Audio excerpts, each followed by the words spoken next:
అగ్రనేత రాహుల్ గాంధీ లోక్సభ ఎన్నికల్లో తెలంగాణ నుంచి పోటీ చేయనున్నట్లు తెలుస్తోంది.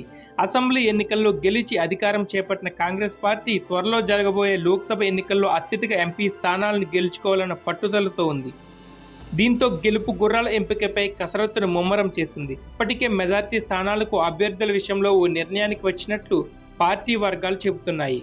రాహుల్ గాంధీ తెలంగాణ నుంచి పోటీ చేస్తే ఇక్కడ పార్టీ మరింత ప్రభావం చూపుతుందని కాంగ్రెస్ వర్గాలు ఆశాజనకంగా ఉన్నాయి.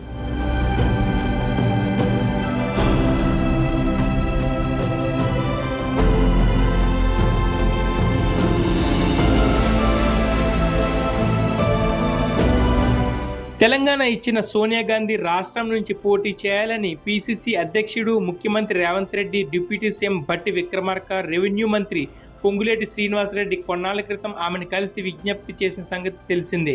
అయితే అనారోగ్య కారణాల రీత్యా తాను ప్రత్యక్ష ఎన్నికల్లో పోటీ చేయదలుచుకోలేదని, నియోజకవర్గానికి న్యాయం చేయలేనని సోనియా గాంధీ వారితో అన్నట్లు తెలిసింది. దీంతో కనీసం తెలంగాణ నుంచి రాజ్యసభ సభ్యురాలుగా నిలవాలని సూచించిన సోనియా గాంధీ రాజస్థాన్ నుంచి ఎన్నికయ్యారు.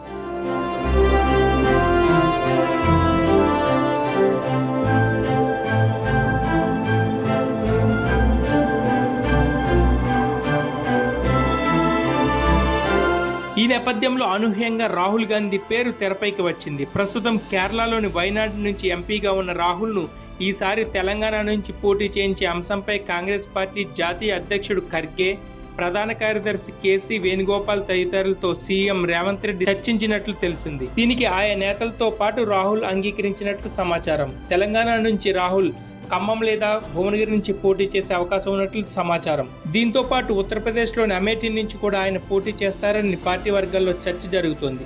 మరోవైపు సోనియా గాంధీ ప్రాతినిధ్యం వహించిన రాయ్ బరేలీ నుంచి ప్రియాంక గాంధీ పోటీ చేసే అవకాశం ఉన్నట్లు తెలుస్తోంది.